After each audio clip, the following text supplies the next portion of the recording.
Bonjour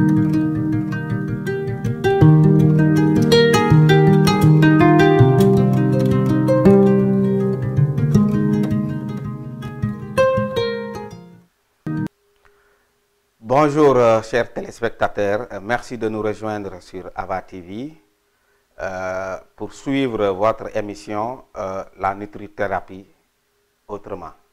Alors aujourd'hui nous allons parler toujours dans le cadre de la nutrithérapie avec le docteur Keba Tamba. Je pense qu'il n'est plus à présenter. Je rappelle la dernière fois nous avions parlé de l'obésité. Alors, dans ce sujet, nous avions développé les causes de l'obésité, les conséquences et les solutions. Alors, aujourd'hui, nous allons faire un zoom sur les conséquences, l'une des conséquences de l'obésité, c'est-à-dire l'obésité et le cancer. Alors, avant de commencer, on va donner la parole à notre invité, c'est-à-dire Dr Tamba, pour lui permettre de saluer nos téléspectateurs, mais aussi pour nous permettre aussi de développer sur ce sujet. Docteur? Oui, bonjour. merci Moussa de me donner encore l'opportunité de partager avec les populations qui nous suivent, avec les téléspectateurs de Ava TV, parce que nous, comme tu l'as bien dit, en fait c'est une télé qui s'est engagée à faire ce qu'on appelle de l'éducation nutritionnelle, de mieux faire connaître la nutrithérapie, qui est cette science qui n'est pas très connue par les populations, et qui permet aujourd'hui à chacun de pouvoir mieux être outillé par rapport à l'impact de l'alimentation sur la santé de la population globale. Le thème que tu as choisi aujourd'hui, qui nous permet d'entrer en profondeur par rapport au sujet de la dernière fois, c'est de pouvoir éventuellement montrer le lien qu'il y a entre surpoids, obésité et cancer. Et c'est vraiment très important parce qu'aujourd'hui, nous savons tous que le cancer, c'est une maladie qui est vraiment beaucoup qui fait peur, les gens craignent beaucoup cette pathologie. Il faudrait quand même que de temps en temps qu'on puisse apporter certains éléments qui pourront aider beaucoup de personnes à mieux faire la prévention, aussi pour peut-être des personnes qui sont en train de souffrir de la maladie, qu'elles comprennent aussi l'impact que l'alimentation pourrait avoir sur leur prise en charge globale, mais surtout sur l'amélioration de l'état de leur santé. Alors, docteur, avant de rentrer dans le vif du sujet, permettez-moi de rappeler à nos téléspectateurs que si aujourd'hui vous avez une certaine aisance à parler sur ce sujet, ce n'est pas gratuit, ce n'est pas fortuit. C'est parce que il y a quelques années, vous avez été le représentant d'un laboratoire. Donc, dans ce laboratoire, je pense que c'est vous qui s'occupiez de tout ce qui est cancer. Donc, aujourd'hui, si vous avez cette aisance pour discuter, pour parler de cette maladie, c'est parce que vous avez pratiqué, vous avez côtoyé ces gens. Alors, ma question c'est, docteur, est-ce que vous pouvez revenir sur le cancer? C'est quoi le cancer? Oui, en fait, le cancer, c'est une maladie métabolique, hein, mais tu me permets peut-être de revenir un peu sur ce que tu as énoncé par rapport à mon parcours. Donc, comme tu le sais, je suis pharmacien de formation. Après mes études à l'université, j'ai été chez les grossistes répartiteurs pour quelques années. Après, j'ai travaillé pour l'industrie pharmaceutique. Et j'ai eu la chance de travailler pour l'un des premiers groupes en cancérologie. Il s'agit des laboratoires Roche, qui était vraiment un des pionniers et peut-être un leader même en thérapie anticancéreuse.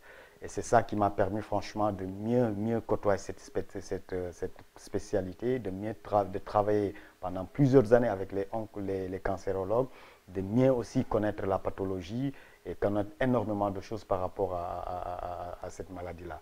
Donc pour parler de cancer, je pense que c'est une maladie métabolique, c'est-à-dire une maladie de la cellule qui a plusieurs facteurs de risque aujourd'hui.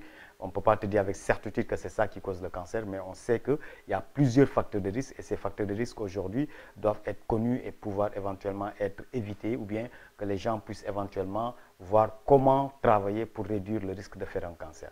Donc c'est une maladie de la cellule qui se retrouve à un certain moment de sa vie à plus ou moins perdre le contrôle par rapport à sa multiplication.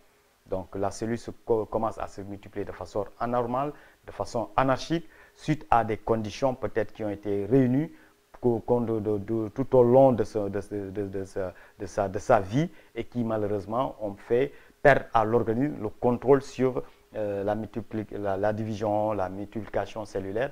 Et cette cellule malade se retrouve malheureusement à se multiplier de façon anormale. Et c'est ça qui va créer ce qu'on appelle une tumeur et qui va évoluer franchement vers cette maladie cancéreuse. Alors, donc, je pense que si je vous suis bien, on ne peut pas dire avec exactitude, comme tu l'as dit tout à l'heure, que, par exemple, si vous faites ça, égale cancer. Ce n'est pas mathématique, ça égale cancer. Non, c'est pas donc, c'est des conditions. Ce n'est pas mathématique. En fait, c'est des conditions qui font que la cellule peut se retrouver dans un état où elle va commencer à se comporter de façon anormale. Parce que la vie naturelle d'une cellule est une vie qui est faite de division, de multiplication, de régénération. C'est-à-dire une cellule a une durée de vie normale. À la fin de cette vie, elle doit mourir et donner naissance à une autre cellule. Maintenant, c'est dans ce processus de division, de donner naissance à d'autres cellules, que des perturbations peuvent arriver. Et ces perturbations peuvent être causées par ces facteurs de risque dont on parle. Et c'est ça qui fait que, par exemple, au lieu, par exemple, de donner un acide aminé, par exemple, je donne un exemple, un acide aminé tel, il y a une perturbation sur la chaîne chromosomique qui fait que la cellule fille ou bien la cellule, nouvelle cellule qui va naître d'une autre cellule, lors de ce processus, il peut y avoir des perturbations qui peuvent être à l'origine de dysfonctionnements qui vont donner naissance à une autre cellule anormale qui, maintenant, en se multipliant, peut éventuellement être orientée vers une cellule malade, une cellule cancéreuse.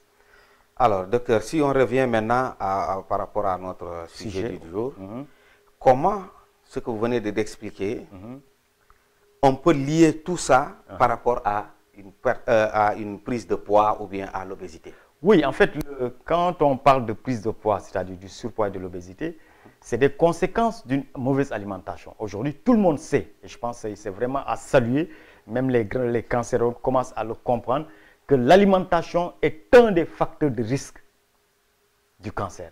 Et comment cela se traduit? Parce que déjà, dans une alimentation fortement concentrée en sucre, ce sucre, une fois dans le corps, va être transformé en graisse. Et c'est ça, comme je l'ai dit la dernière fois, qui permet à la personne de prendre du poids. Mais cette prise de poids induit ce qu'on appelle une résistance à l'insuline. C'est cette résistance à l'insuline qui fait qu'il y aura énormément de sucre au niveau cellulaire. Et cette présence de sucre dans la cellule va entretenir une inflammation. Et c'est cette inflammation qui est le lit de toutes les perturbations cellulaires. Donc, quand la cellule évolue dans un milieu fortement inflammé, c'est-à-dire ça brûle, ça chauffe à l'intérieur, mais cela impacte automatiquement sur la vie de la cellule. Et c'est ça qui peut, à un certain moment, expliquer comment cette cellule, normalement, qui devait se multiplier ou bien se renouveler de façon normale, se retrouve à faire une régénération ou bien une duplication qui est malheureusement minée par des perturbations sur certaines chaînes. Et c'est ça qui peut être à l'origine de ces perturbations-là. Donc, ce qu'il faudrait comprendre, c'est que le surpoids et l'obésité sont malheureusement des terrains sur lesquels on a une forte inflammation au niveau de l'organisme de ces populations-là. Et l'inflammation, comme je l'ai dit, c'est le mli, c'est-à-dire c'est la base, c'est la terre sur laquelle les cellules malades vont commencer à se développer. Et le cancer, comme tout le monde le sait aujourd'hui, les facteurs en fait favorisants, c'est la forte présence de sucre, parce que comme on le dit souvent, la cellule cancéreuse se nourrit de sucre. Donc, le fait que la personne soit en surpoids ou bien en obésité, comme je t'ai dit, ça induit une résistance à l'insuline. Ça veut dire quoi? L'insuline ne devient plus efficace pour brûler correctement le sucre.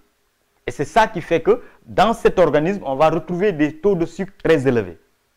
Et ces taux de sucre très élevés montrent la présence intracellulaire d'une bonne quantité de sucre. Et c'est ça qui fait que la cellule, non seulement à l'intérieur, est gavée de sucre, mais tout au long du liquide, c'est-à-dire le liquide dans lequel baignent nos cellules aussi, il y a une forte concentration de sucre. Et c'est ça qui va malheureusement favoriser la prolifération de certaines cellules anormales qui pourraient éventuellement conduire vers des cancers. Alors, docteur, je pense que si ce que vous venez de dire, si les médecins traitants, les professionnels comprenaient ça, est-ce que vous pensez que la prise en charge d'un cancéreux peut être effective sans au préalable essayer de réduire par exemple, si la personne est en surpoids, essayer de réduire le poids de la personne. Non, en fait, de plus en plus, je pense que c'est même une obligation sur la prise en charge globale. Mais comme on le dit, hein, dans la prise en charge d'un cancer, c'est une prise en charge pluridisciplinaire, c'est-à-dire que ce n'est pas une seule personne. Aujourd'hui, les gens doivent comprendre, peut-être chez nous, jusqu'à présent, ce n'est pas encore effectif, mais si vous allez dans certains pays très développés, même dans les services de cancérologie, il y a toujours une partie alimentation, une partie nutrition. Et dans ces services, les gens adaptent l'alimentation des malades en fonction de l'alimentation appropriée. Mais ce qui est important aujourd'hui à comprendre, et c'est vraiment la pertinence de cette émission, c'est comment montrer à toutes les personnes qu'il y a un lien direct entre surpoids, obésité et cancer. Que les gens n'aillent pas chercher loin. Et se dire une chose très simple.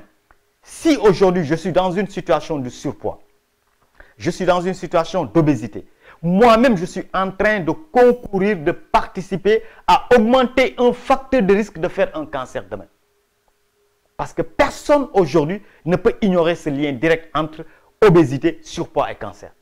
Donc la meilleure façon de lutter contre le cancer, pour toutes les personnes qui sont dans cette situation, c'est de tout faire pour se débarrasser de ces kilos en plus. C'est de tout faire pour nettoyer leur organisme et que l'organisme puisse éventuellement être bien purifié, éliminer de ces toxines, éliminer de ces acides qui sont à l'origine de l'augmentation de l'inflammation. Donc ça ne doit plus être aujourd'hui un sujet ignoré par l'essentiel de la population. Et c'est ça qui fait vraiment, comme je te dis, la pertinence de cette émission pour pousser toutes les personnes à comprendre aujourd'hui. Le meilleur combat, la meilleure prévention qu'on peut faire aujourd'hui sur quelque chose que nous maîtrisons chacun d'entre nous, c'est de tout faire. Si franchement on a peur de cette maladie et qu'on veuille faire une bonne prévention, c'est de tout faire pour lutter contre le surpoids et l'obésité. Parce que ça, c'est des choses qui dépendent de nous. C'est des choses sur lesquelles on peut nous-mêmes agir. Parce que je t'ai bien dit, il y a plusieurs facteurs de risque. D'autres facteurs de risque, peut-être on ne peut pas, peut-être on ne les maîtrise pas, on ne sait pas comment agir. Mais sur l'alimentation, c'est un facteur de risque sur lequel chacun peut intervenir. Et surtout quand on est en surpoids, en obésité, on a une obligation, mon cher Moussa, de tout faire dès l'instant où on a compris ce lien direct entre surpoids, obésité et cancer, de tout faire pour régler ce problème de surpoids, pour régler ce problème d'obésité.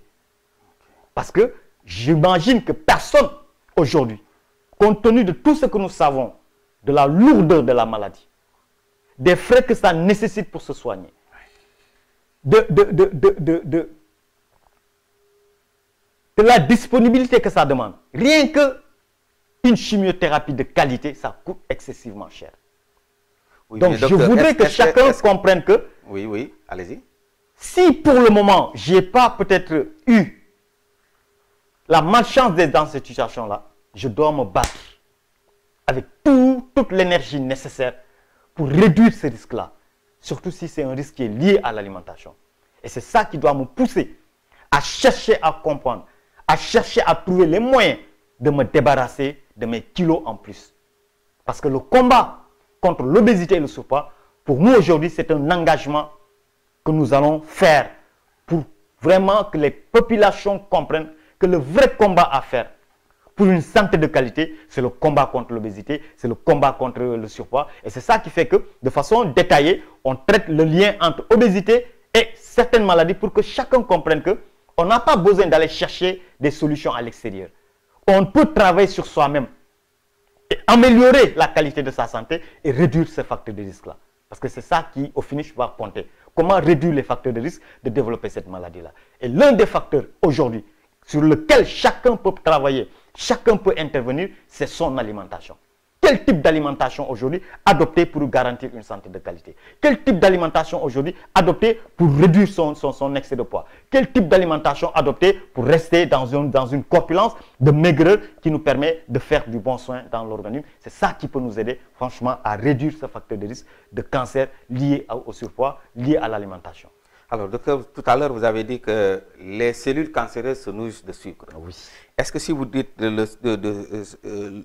sucre, vous parlez de quel sucre? Le sucre raffiné ou bien de façon globale le sucre? Oui, en fait, parce que là, il faut préciser parce que j'entends des fois des gens qui disent non, ils parlent de sucre raffiné. Non, quand je parle de sucre aujourd'hui, tout le monde doit comprendre que le sucre, ce n'est pas seulement le sucre rajouté que vous mettez dans votre thé, dans votre lait, dans votre tisane, ce que vous utilisez en rajout par rapport à ces aliments. Moussa, le gros problème que nous avons aujourd'hui dans le monde, c'est la forte consommation de céréales. Et ces céréales sont des aliments, dans leur majorité, hyper sucrés. Hyper sucrés. Et je pense aujourd'hui ça a été vraiment le gros problème que les Américains ont pu malheureusement constater sur la santé de leur population. Pourquoi aujourd'hui le taux d'obésité, le taux de surpoids, de maladies chroniques est aussi élevé dans ces pays? Parce qu'à un certain moment, comme je l'ai dit la dernière fois, dans leur politique nationale de santé, ils avaient pensé que le surpoids et l'obésité étaient plus induits par le gras. Le gras, oui.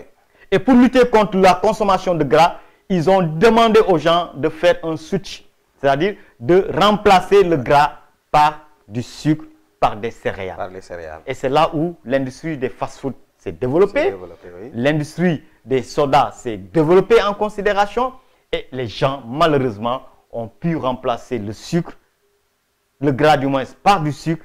Et c'est ça qui, aujourd'hui, est à l'origine de cette forte prévalence du surpoids, de l'obésité aux États-Unis, mais presque dans tout le monde aujourd'hui, parce que nous avons presque tous copié les mêmes habitudes alimentaires, qui sont des habitudes alimentaires qui sont plus orientées vers la saveur, vers le goût. Et c'est ça, malheureusement, qui fait que les gens sont dans une forte consommation d'aliments hyper sucrés. La conséquence, surpoids, obésité, qui sont, comme je l'ai dit, le point de départ de presque toutes les pathologies, dont le cancer. Alors, docteur, je pense qu'on va essayer d'être un peu plus précis par rapport à la prise en charge. Oui. Parce que je pense qu'il y a des gens qui n'ont jamais vu un cancéreux, ils entendent le nom cancer, cancer. Est-ce que vous pouvez nous expliquer, essayer d'évaluer à peu près le coût, combien, qu'est-ce qu'il faut quand vous avez le cancer, ce que ça vous... Non, le coût, je pense ça, on peut le laisser aux spécialistes. Non, pas donner un chiffre, mais ce que la personne doit faire. Non, en fait, dans la prise en charge, il y a plusieurs schémas.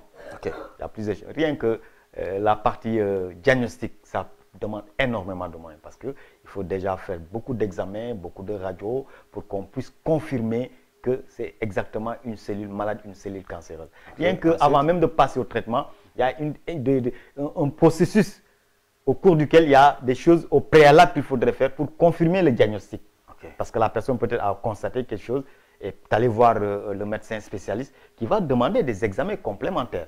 C'est l'imagerie, c'est la biologie, c'est la biochimie pour confirmer ce qu'il a suspecté. Et même jusqu'à ce qu'on appelle l'anapathe, c'est-à-dire il faut qu'on prélève même une pièce de cette partie suspectée malade pour qu'on aille voir est-ce que exactement les cellules qui sont sur cette pièce sont des cellules malades et des cellules cancéreuses. C'est après cette confirmation maintenant que le médecin peut se dire, ok, c'est un cancer, il y a plusieurs options thérapeutiques qui vont se présenter. Et les options thérapeutiques, il y a la chimiothérapie, il y a la radiothérapie, il y a l'hormonothérapie, il y a plusieurs schémas. Ça, c'est le médecin qui décide en fonction du profil et des moyens aussi de la personne de pouvoir proposer un protocole de prise en charge. Donc ça, je dis ça, on peut le laisser. Nous, ce qui nous intéresse aujourd'hui, c'est comment amener les personnes à comprendre dans la prévention. Sur quoi aujourd'hui on peut travailler pour réduire le risque. Et c'est pour ça que je dis, peut-être les gens l'ignorent. Parce que si quelqu'un aujourd'hui prétend être bien dans sa corpulence de surpoids, dans sa corpulence d'obésité, se trimballe avec cette corpulence, et il trouve du plaisir, il est fier d'être dans cette corpulence-là, peut-être que cette personne ignore qu'elle est en train elle-même de contribuer à faciliter la survenue d'un cancer dans son organisme. Donc pour moi aujourd'hui, c'est par ignorance que les gens se plaisent dans cette corpulence-là. Et c'est pour ça que je voudrais, à partir de maintenant, que chacun comprenne que ce surpoids, cette obésité, te prépare à augmenter tes chances de faire un cancer. Et comme tout le monde craint, comme tout le monde a peur du cancer, je pense que ce message pourrait porter. Ce message pourrait faire la différence. Que chacun comprenne, non, je n'ai pas à me sentir fier de mon surpoids. Je n'ai pas à me sentir fier de mon obésité. Au contraire, ça doit être aujourd'hui une souffrance pour moi. Ça doit être aujourd'hui une douleur pour moi. Ça doit être aujourd'hui une peine pour moi. Quand je sais toutes les conséquences qui peuvent découler de cette situation-là. Rien que l'estime de soi qu'on perd. Rien que le manque de confiance qui se développe en nous.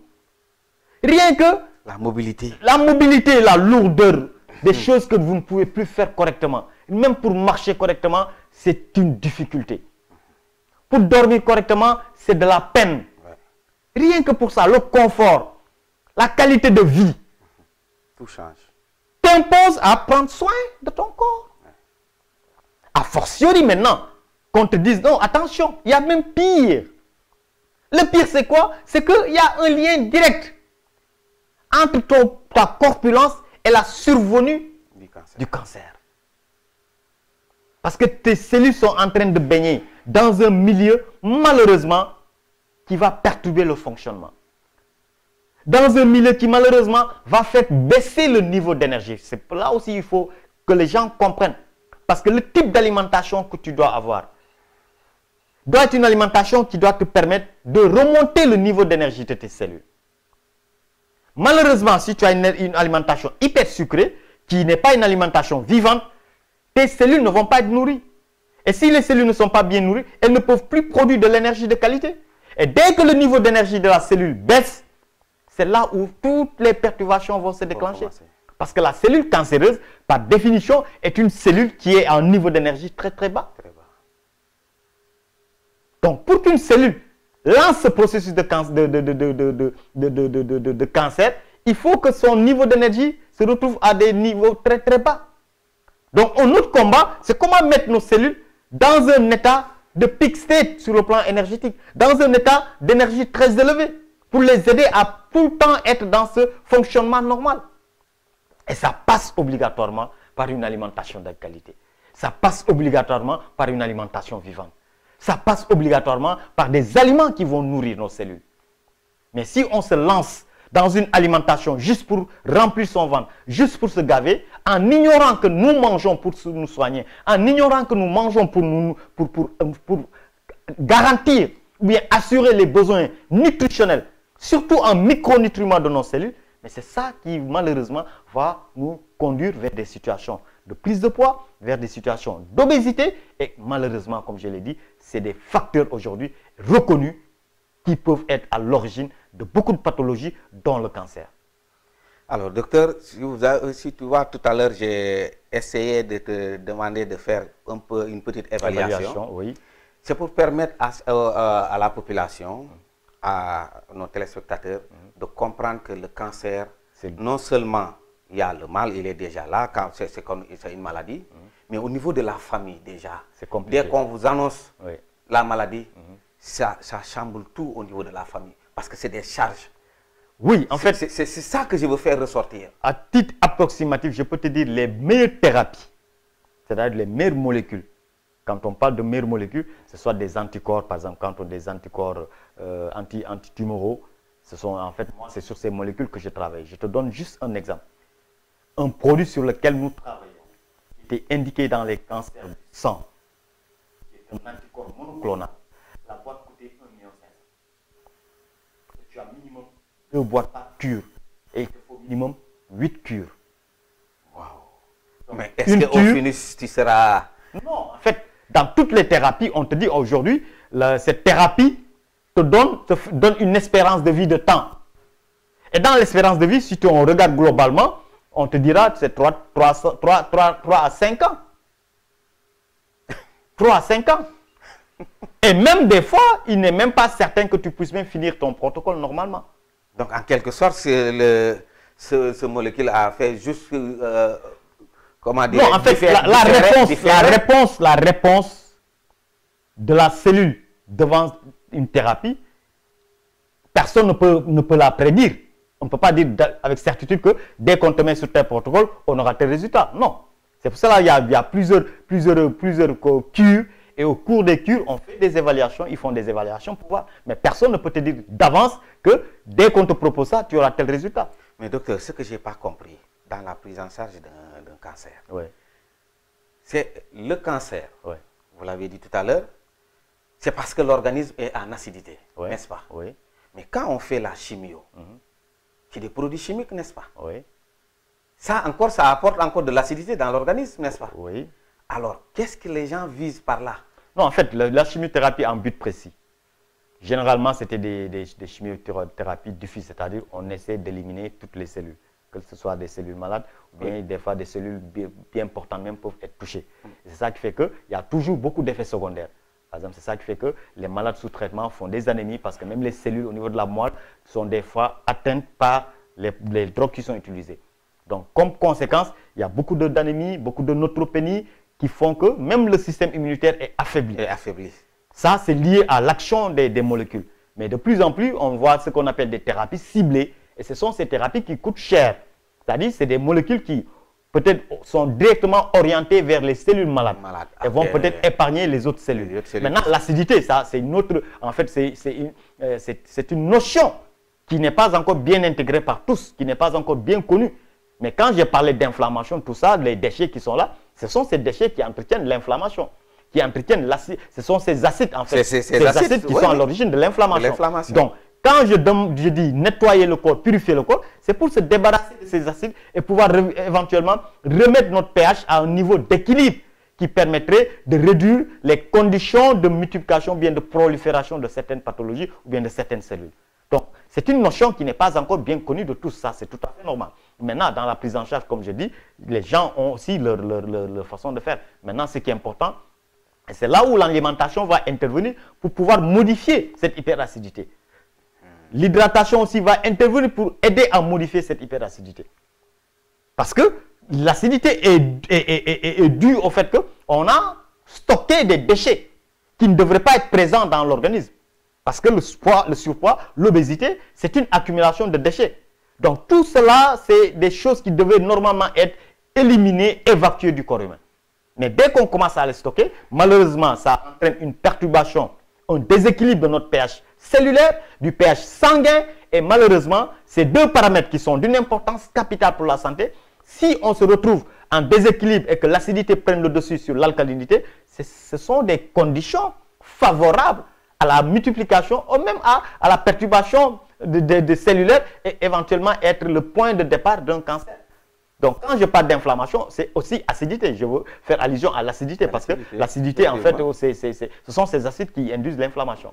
Donc, purifier, détoxifier, nettoyer le corps, c'est se débarrasser de ces acides qui sont les déchets qui proviennent soit du métabolisme, ou bien des aliments, ou bien de nos pensées, surtout avec d'autres facteurs aussi qui concourent éventuellement à faciliter le développement de ces cancers, dont le stress, les émotions désagréables. Mais tu verras que c'est le même schéma, le même schéma avec ces émotions désagréables par l'effet du cortisol sur la résistance à l'insuline qui conduit à la même finalité par rapport à l'obésité. Donc, c'est vraiment, là-bas, c'est un mécanisme hormonal. Ici, c'est un mécanisme alimentaire, mais la finalité est la même, c'est-à-dire une résistance à l'insuline qui fait qu'il y a beaucoup de sucre dans le corps et dans l'organisme. Et c'est ça qui, malheureusement aussi, va entretenir une inflammation. Ça brûle, ça brûle, ça brûle à l'intérieur. Et c'est ça, malheureusement, parce que même pour que la cellule cancéreuse déclenche une prolifération rapide, c'est parce que quelque part, sur le lit de ce cancer, il y a une forte inflammation. Ouais. Donc, je pense que pour résumer tout ça, la base, le quotient, comment on dit, le dénominateur commun de toutes ces maladies, c'est l'acidité. C'est l'acidité, c'est le surpoids, en fait c'est l'acidité, c'est le sucre, c'est tous ces aliments qui malheureusement nous font prendre des kilos. Et c'est pour ça que je voudrais que ce lien soit bien connu. Que les gens comprennent que ça ne sert absolument à rien de prendre même prendre 1 kilo en plus de son poids santé. C'est que de la souffrance. C'est que des douleurs. C'est des regrets qu'on aura à vivre. Même si ce n'est pas aujourd'hui, mais on aura à vivre ces regrets-là. Et surtout quand on te fera comprendre que ton poids a joué un rôle dans la survenue de ta maladie. Je pense que tu dois t'en vouloir. Et c'est pour ça que nous ne cessons de communiquer. Nous ne cessons de faire ces émissions pour que les gens comprennent que la santé exige un mode de vie, que la santé exige une certaine corpulence, que chacun doit prendre soin de son corps physique. Moussa. Cet outil doit être bien entretenu. On ne doit pas laisser des saletés, des déchets s'accumuler dans notre corps. Ce n'est pas fait pour ça. Et pourtant, Le milieu, le liquide dans lequel baignent nos cellules doit être un liquide propre. Pourtant, on dépense des millions pour entretenir notre véhicule. Exactement. Et en ignorant le véhicule le plus important qui doit nous mener tout au long de notre processus de vie. Et comme je le dis toujours, ce véhicule est le seul que j'aurai pendant toute ma vie.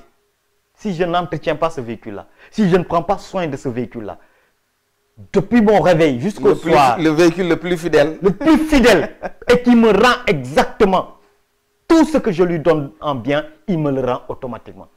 En termes d'énergie, en termes de vitalité, en termes de vigilance, d'intelligence, tout. Tout ce qu'on peut donner à son corps, il nous le rend de la meilleure des façons. Ngir Yalla. De grâce, mes chers amis, prenez soin de vos corps. Prenez soin de vos véhicules. Prenez soin de votre santé. Oubliez ce charme qui se dégage, soi-disant charme qui se dégage avec votre forte corpulence. Oubliez ce soi-disant beauté que vous cherchez dans la corpulence. Et comprenez une chose très simple. La meilleure façon de lutter contre les maladies, la meilleure façon de garantir votre santé, c'est de prendre soin de votre corps et de tout faire pour éviter de prendre des kilos en plus. Si vous êtes dans une situation d'obésité, si vous êtes dans une situation de surpoids, ne désespérez pas. Les moyens sont là, les outils sont là, les stratégies sont là. Il suffit juste qu'on vous montre comment faire pour que vous preniez soin de votre corps et que vous parvenez à éliminer définitivement ces kilos en plus. Et quand on a une corpulence qui rime avec la santé, je peux vous garantir que vous réglez de façon globale tous vos paramètres biologiques. Quand je dis tous les paramètres, vous réglez le problème de glycémie qui vous permet d'éviter le diabète. Vous réglez votre problème d'hypertension, vous réglez presque tous les paramètres biologiques et à partir de cet instant, il y aura moins de dysfonctionnement, il y aura moins de problèmes par rapport à votre état de santé. Donc la santé, c'est tout un ensemble. Et dans cet ensemble, c'est le soin du corps qui peut te garantir une excellente santé. Donc pour moi aujourd'hui, la meilleure approche, la meilleure conduite, c'est de ne pas attendre chaque année que le mois d'octobre arrive et que vous alliez faire des dépistages, chercher à voir est-ce que vous avez la maladie. La meilleure façon de lutter contre le cancer, c'est de faire la prévention. D'éviter même que cette maladie ne pénètre dans votre corps. Je peux vous garantir, comme Moussa l'a dit, si vous n'avez jamais pratiqué cette maladie-là, si vous n'avez jamais eu un parent qui a fait cette maladie, si vous-même vous n'avez jamais vécu cette maladie, vous ne pouvez pas comprendre ce qu'il y a derrière cette pathologie. Et c'est pour ça que je parle avec autant d'émotion pour vous supplier de prendre soin de vos corps. Pour vous supplier, parce que ça c'est un facteur qui est connu, identifié, et sur lequel on peut intervenir, chacun peut intervenir. On n'a même pas besoin de l'aide de quelqu'un d'autre. Soi-même on peut intervenir sur ce facteur de risque et le réduire considérablement. Travaillons à faire de la prévention. Parce que attendre d'aller vérifier ou bien chercher si la maladie est là, pour moi c'est déjà trop tard. Le meilleur moyen de faire la lutte contre le cancer, c'est déjà d'identifier les facteurs de risque. Et je vous ai dit, l'alimentation, le plus important, c'est de comprendre que le sucre est votre ennemi, c'est de comprendre que les aliments sucrés, ce sont vos ennemis. Faites tout pour réduire votre consommation en ces aliments et c'est ça qui peut aider le corps à pouvoir éventuellement bien métaboliser le sucre, le peu de sucre que vous aurez dans votre organisme, de permettre à votre insuline de travailler de la meilleure des façons et de pouvoir éviter cette résistance à l'insuline qui va rendre l'insuline efficace et commencer à stocker du sucre ou bien de la graisse dans votre organisme. Donc, le meilleur combat, la meilleure prévention, le meilleur dépistage, c'est de lutter contre contre le surpoids, c'est de lutter contre l'obésité, qui sont vraiment les meilleures façons de lutter contre le cancer. Et je pense que vous aurez compris ce message. Merci beaucoup, Dr Tamba. Je pense que le temps qui nous est imparti est presque fini. Alors, à vous, chers téléspectateurs, je pense que le message est passé. Alors, il a parlé tout à l'heure de l'obésité, il a développé. Alors, il a même Il vous a même dit que vous-même, vous n'avez pas besoin de quelqu'un pour le faire. Alors, je pense que Ava TV est là pour ça, pour vous donner la bonne information qui va vous permettre de vous prendre en charge. Alors, docteur, pour terminer. Oui, en fait, j'avais aussi quelque chose que j'avais omis que je voudrais aussi relever. Surtout pour les patients aujourd'hui qui font la maladie et qui sont sous traitement. Une prise de poids pendant le traitement ou bien après le traitement est un facteur de mauvais pronostic.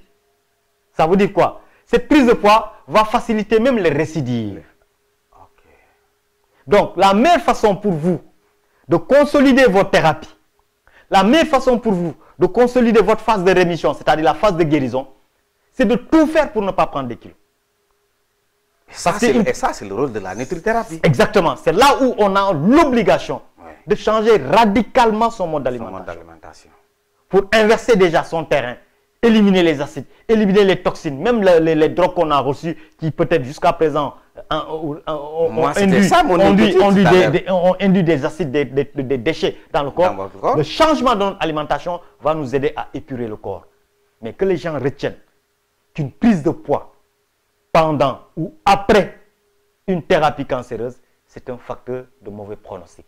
Donc, n'essayez même pas de vouloir prendre des kilos après vos séances de chimiothérapie, après vos séances de radiothérapie, parce que c'est un facteur qui va faciliter aussi les récidives, c'est-à-dire la survenue d'autres cancers, éventuellement par rapport à tout ce qu'il y aura comme accumulation de déchets. Merci beaucoup, docteur, parce que je pense que des fois, après ce traitement, on est tenté tout à fait de reprendre des kilos, de dire que j'ai perdu, j'ai maigri, partout je passe, les gens parlent de moi, donc il faut que je reprenne ma forme d'antan, surtout chez les femmes, il faut que je revienne encore cette forte dame, avec cette forte corpulence. Donc je pense que vous avez bien fait de souligner ce problème.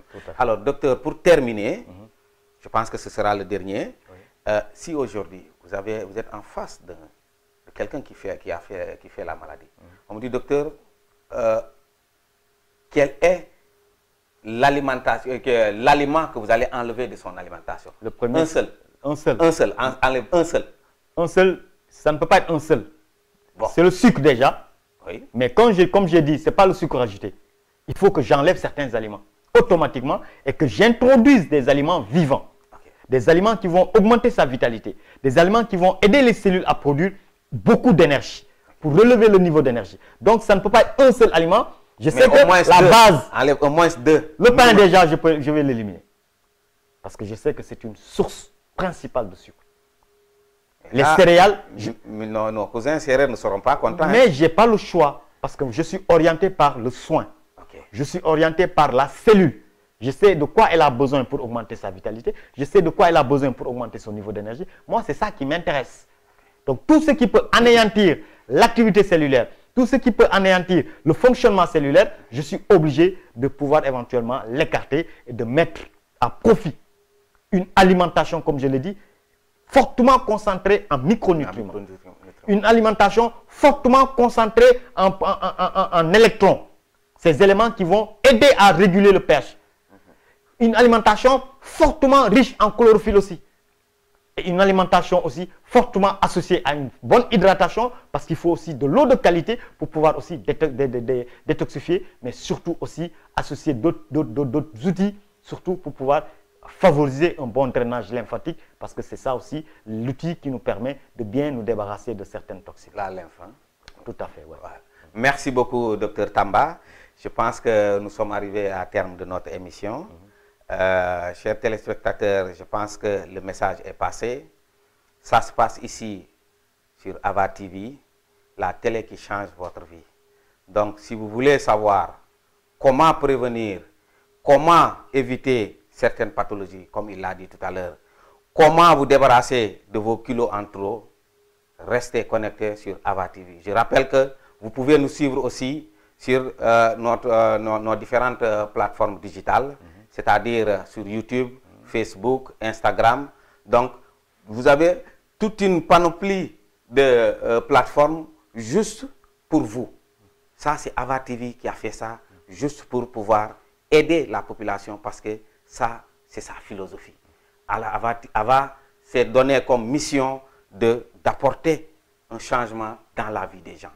Alors, merci beaucoup, chers téléspectateurs. Je pense que ce numéro, si docteur, vous avez quelque chose à rajouter. Non, juste rappeler aussi aux téléspectateurs qu'ils peuvent suivre de façon continuelle la chaîne. La chaîne, oui. Ouais, il suffit juste de se connecter sur le lien. De façon 24 heures sur 24, vous pouvez suivre. Ou bien si vous avez des recommandations à faire à certains de vos amis, vous leur donnez juste le lien. Ils pourront aussi suivre toutes les émissions qui sont prévues tout au long de la journée. Et je pense que c'est quelque chose d'important à partager aussi. Alors, merci beaucoup, chers téléspectateurs. Je pense que docteur l'a dit, vous pouvez nous suivre 24 heures sur 24, mais pour ce soir, ça n'est fini. Donc, on va vous donner rendez-vous la prochaine fois, c'est-à-dire la semaine prochaine, pour un autre numéro de la nutrithérapie, autrement sur Ava TV. Merci beaucoup et au revoir.